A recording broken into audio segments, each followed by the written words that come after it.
வணக்கம் சார். தொடர்ந்து மாநில அரசை உலுக்கி கொண்டிருக்கிற ஆளுநரை பத்தி நம்ம விவாதிக்க nominal representative not people representative. கவர்னர்ன்றது யாரு? சார்ட்டர் ஆக்ட் 1833 மூலமா தான் அந்த கவர்னர் பதவி வந்து அதிகாரப்பூர்வமா எஸ்டாப்ளிஷ் ஆகுது. ஆனா மாநில அரசாங்கத்துக்கும் ஆளுநருக்கும் தொடர்ந்து பிரச்சனைகள் இருந்துகிட்டே இருக்கு. இதை பத்தி நீங்க என்ன நினைக்கிறீங்க? The spirit of debate, the August House நோக்கி நம்ம போக வேண்டிய தேவை. தோழர், அதே மாதிரி இந்தியன் கான்ஸ்டிடியூஷன்ல என்னென்ன கவர்னர் பண்ணணும்னு சொல்லி ஆர்டிகல் 200 அப்போ வந்து அங்க அதிகார துஷ்பிரயோகம் அங்க நடக்குது. ஆனா அரசியலமைப்பு சட்டம் நம்மளை பாதுகாத்துச்சா? ஒன்று பில்ல ஒண்ணு அசன் பண்ணலாம், அப்படின்னா ஒரு பில்ல வித்ஹோல் பண்ணலாம், அப்படின்னா பிரசிடென்ட். அரசியலமைப்பு சட்டம் நம்மளை பாதுகாத்துச்சு. நியமிக்கப்படுற கவர்னர்கள் மாநில அரசுக்கு எதிராக the movement of ministry, the movement of legislature, இதுக்கான செயல்பாட்டுகளுக்கு எல்லாத்துக்குமே ஒரு அட்வைசரி தான் யார்? Governor.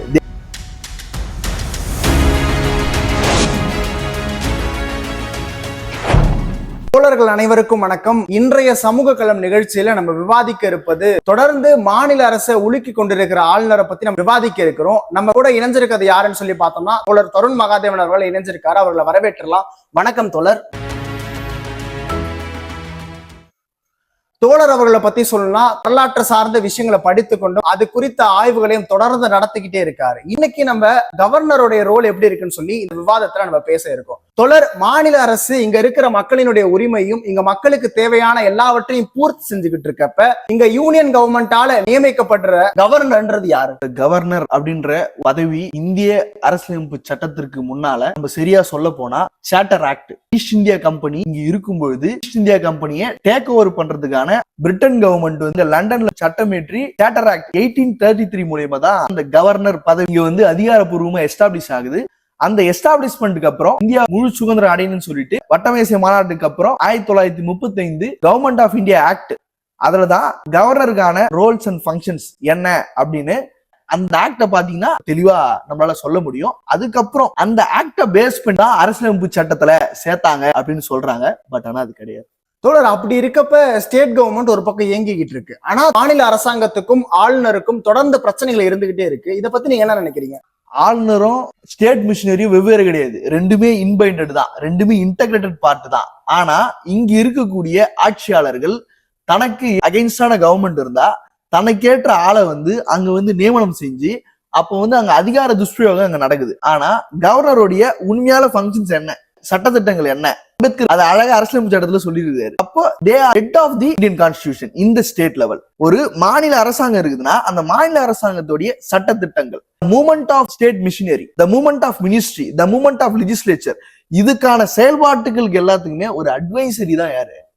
Governor. They are the nominal representative not people representative. தோழர், அதே மாதிரி இந்தியன் கான்ஸ்டிடியூஷன்ல என்னென்ன கவர்னர் பண்ணணும்னு சொல்லி ஆர்டிகல் 200 சொல்லியிருக்காங்க. ஒன்று பில்ல ஒண்ணு அசன் பண்ணலாம், அப்படின்னா ஒரு பில்ல வித்ஹோல் பண்ணலாம், அப்படின்னா பிரசிடென்ட்டுக்கு ரெக்கமெண்ட் பண்ணலாம்.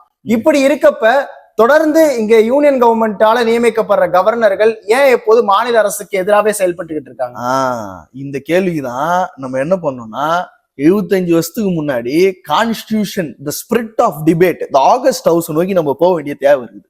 அந்த ஆகஸ்ட் ஹவுஸ்ல அம்பேத்கர் கிட்ட 1947 இந்த கேள்வி கேட்கறாங்க. நீங்க வந்து கவர்மெண்ட் ஆஃப் இந்தியா ஆக்ட பார்த்து காப்பி வச்சிட்டீங்க, அதன் அடிப்படையில தான் வந்து கவர்னர் பதவி நீங்க எடுத்துன்னு வரீங்க அப்படின்னு அம்பேத்கர் கிட்ட கேட்கறாங்க. எல்லாத்துக்கும் பொறுமை காக்குறாரு அம்பேத்கர். அப்ப அந்த பொறுமை காத்துட்டு அம்பேத்கர் என்ன சொல்றாருன்னா, எப்போ 2 வருஷம் கழிச்சு பதில் சொல்றாரு. 1949 நவம்பர் 25 இதுக்கு பதில் சொல்றாரு. என்ன பதில் சொல்றாரு அப்படின்னா, கவர்னர் என்பவர் யாருன்னா purely he was inbinded in the constitutional, கான்ஸ்டிடியூஷனலுக்கு உட்பட்டு தான் அவர் வந்து செயல்படணும். அப்போ இந்த பில்ல கேட்டீங்களா நீங்க, இந்த அசன்ட் ஆஃப் பில்ஸ என்ன மாதிரியா ஒரு கான்ஸ்டிடியூட் பண்ணிருக்காருன்றத அன்னைக்கு எக்ஸ்பிளைன் பண்றாரு. என்ன எக்ஸ்பிளைன் பண்றாரு அப்படின்னா, ஃபெடரல் ஸ்ட்ரக்சரை பாதுகாக்கணும். அப்ப ஃபெடரல் ஸ்ட்ரக்சரை பாதுகாக்கனா ஒரு பில்லு வந்து சட்ட மசோதா நிறைவேற்றப்படுது. அந்த சட்ட மசோதா நிறைவேற்றப்படுதுன்னா அந்த சட்ட மசோதா என்ன சட்ட மசோதா, அது வந்து யூனியன் லிஸ்டா, ஸ்டேட் லிஸ்டா, கன்கரண்ட் லிஸ்டா? கன்கரண்ட் லிஸ்டா இருக்கும் பொழுது யூனியனுக்கு, சென்ட்ரல் யூனியனுக்கு ஃபேவரா இருக்கும் பொழுது ரீகன்சிடரேஷனுக்கு அனுப்பலாம், வித்ஹோல்டு பண்ணலாம், ரிசர்வ் பண்ணலாம்னு அம்பேத்கர் சொல்றாரு. அது மட்டும் அவரு சொல்லல. ஃபெடரலிசமுக்கு எதிரா இல்ல ஃபண்டமெண்டல் ரைட்ஸை வயலேட் பண்ணா அதுக்கு அந்த மாதிரி ஒரு ஃபண்டமெண்டல் ரைட்ஸை, அடிப்படை உரிமைகளை மீறும் பட்சத்துல ஒரு மாநில அரசாங்கம் ஒரு சட்ட மசோதை நிறைவேற்றினா அதை ஜனாதிபதியோடைய பரிந்துரைக்கு அனுப்பலாம் அப்படின்னு தான் அம்பேத்கர் வந்து இந்த reservation of bill assent of bill பத்தி இதுதான் ஒரு தெளிவா இம்ப்ளிசிட்டா சொல்றாரு.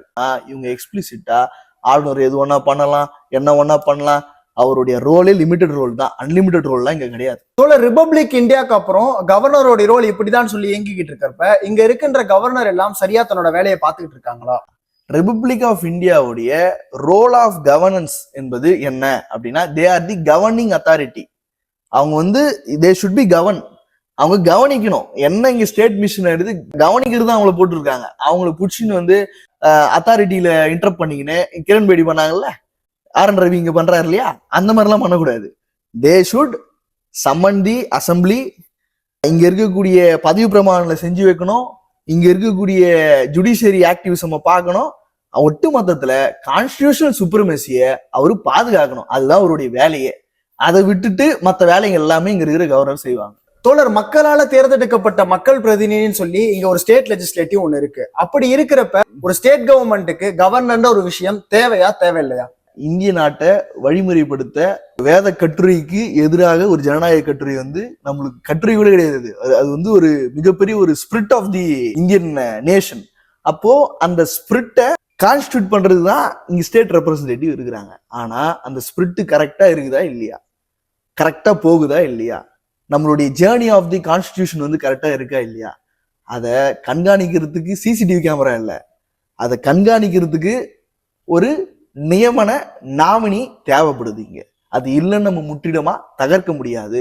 ஆனா ஓவர் ரைடிங் ஆஃப் பவர் இருக்கக்கூடாதுன்னா நம்மளுடைய இன்றைய தேவையா இருக்குது. ஆனா ஓவர் ரைடிங் ஆஃப் பவர் தான் இங்க அதிகமா இருக்குது. அப்போ கான்ஸ்டிடியூஷனை பாதுகாக்கக்கூடியவங்களே கான்ஸ்டிடியூஷனை பாதுகாக்காம அவங்களுடைய டிஸ்கிரிஷனரி பவருக்கு உட்பட்டு செயல்படாம வெளியே செயல்படுறாங்கன்றது தான் உண்மையிலேயே கேலி கூத்தா இருக்குது. மிக மிக ஒரு வருத்தம் அளிக்கக்கூடிய ஒரு சூழலா இருக்குது. அதுவும் சாமானியன் செயல்பட்டா பரவாயில்ல, சிவில் சர்வெண்டா இருக்கக்கூடியவங்களே, ஜுடிஷியரியில வகிக்கக்கூடியவங்களே இது போல ஆளுநரா வரும்பொழுது அவர்கள் இது போல செயல்படுறாங்கன்றது இளம் தலைமுறைக்கு பெரிய ஒரு அச்சமாகவும் பெரிய வருத்தத்தை அளிக்கக்கூடிய ஒரு குழப்பமாகவும் இருக்கிறது. அதை தாண்டி இங்க ஆர்.கே. நாராயணன்னு ஒரு பிரசிடென்ட் இருந்தாரு. இங்க கேரளாவை சேர்ந்தவர் தான். அவர் ஒரு ஐஎஃப்எஸ் ஆபீசர். அவர் வந்து தன்னுடைய 50வது குடியரசு தின விழாவில் உரை நிகழ்த்தும் போது ஒரு கேள்வியை இந்திய மக்களை பார்த்து கேட்கிறாரு. அது எல்லாருக்குமே பொறுப்பு இருக்கு. மக்கள் மட்டும் இல்லை, இங்க இருக்கக்கூடிய பியூரோக்ராட்ஸ், ஜுடிஷியரி, லெஜிஸ்லேச்சர், எக்ஸிக்யூட்டிவ் எல்லாருக்குமே இங்க பொறுப்பு இருக்குது.